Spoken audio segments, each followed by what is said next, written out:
So often, as human beings, we are trying to outrun an emotion or shove it down. And, and the beauty of what you just shared is that we're actually giving ourselves permission to actually feel it and not attach it to our character. That this is literally just a response signal. And so we don't have to attach it to something else. Just recognize that it's a response signal telling me, giving me information.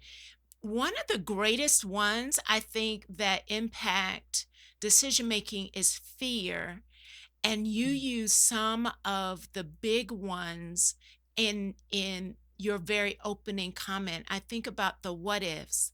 So we stall out from the emotion of fear because we're creating this what if scenario. So if I make a poor decision, so, okay, so say I move and it ends up not working out the way I thought. What do I do with that? Do I then say, oh, I made a bad decision. Now I need to rethink everything? Or what do you walk your clients through to get past, even if it's not the greatest outcome? Yeah. So, first and foremost, I try to view decisions as kind of neutral. We're not making bad decisions. We're not making right decisions. We're not making wrong decisions, like all of these words that we put on. We're making a decision and we're making the next best decision for us. It doesn't mean that it's right. It doesn't mean that it's wrong. It just means that it's what we needed next.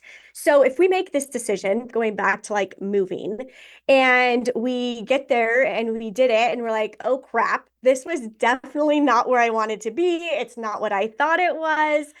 This is an opportunity to learn. This doesn't mean this was the wrong decision. It means that I needed to have this experience. I needed to go through this so that I could understand this is really not where I want to be.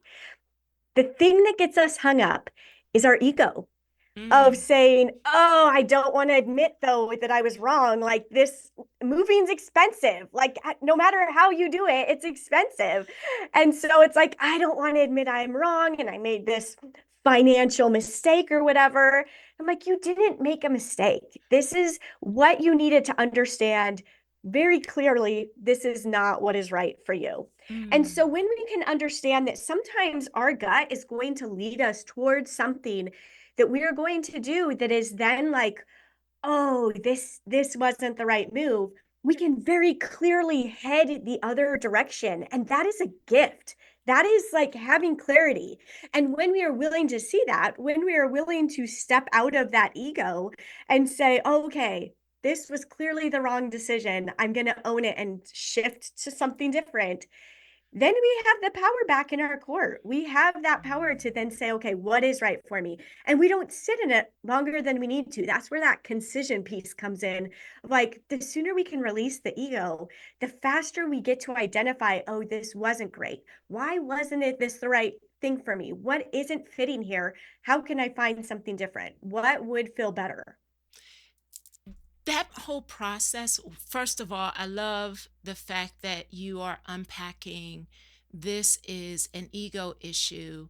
Um, and it is interesting to me that it's an opportunity to not fall into like the failure bucket where we're categorizing things as a failure and therefore that somehow stops us, or we're in a pit where I've got to climb out. You're literally just saying, oh, this is giving me information that I need to do, or I need something else, or I even learned something of what I don't want. Yeah. That journey is one, if we're not clear on who we are, we could absolutely get stuck in a place of confusion. Do you agree? 100%. And this is why in this process, we have to come back to knowing ourselves.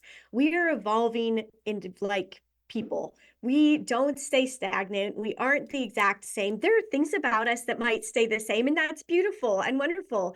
And also, we need to get to know ourselves in this season of life.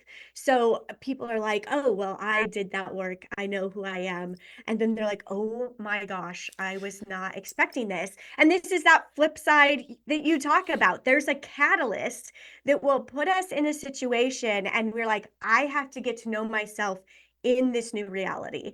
I've been through divorce. I've been in a, like, I'm in my second marriage. I'm a step parent. I'm a parent. Like, all of these things, I have had to get to know who I am within these, and who, like, what parts of me do I take here? What parts of me aren't necessarily serving me? Or do I need to tweak this little part of me that I want to keep? But, like, there's this process we go through in these catalyst moments in our life that force us to get to know ourselves again.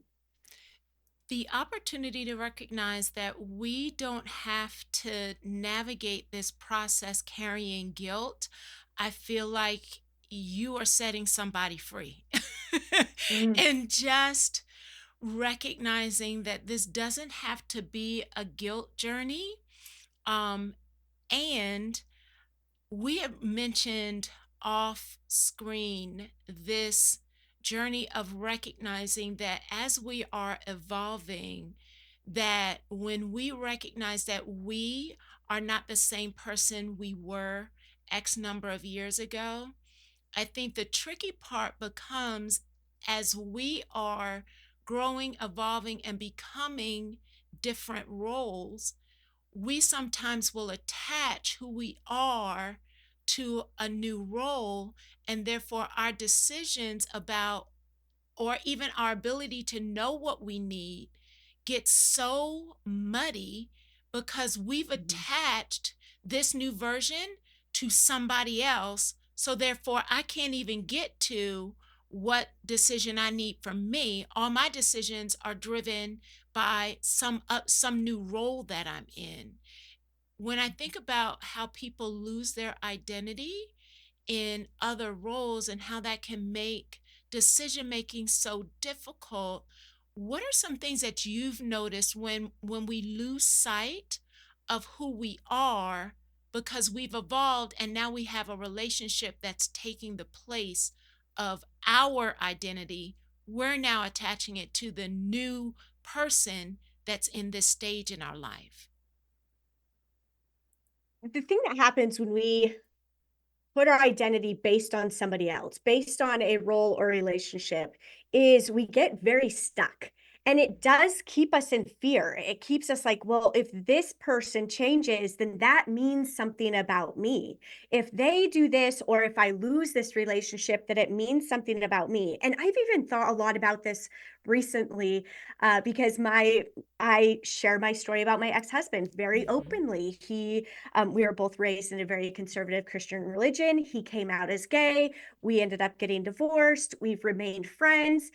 And I think, like, who am I outside of this story? Like, is this my whole thing? If I didn't have his story with me, am I still somebody people are interested in? Am I still, all of these things that we have to unpack, and realizing, okay, but, like, who am I? We were discussing too, like, it's hard for women to say what they want, to say who they are outside of a relationship with somebody else.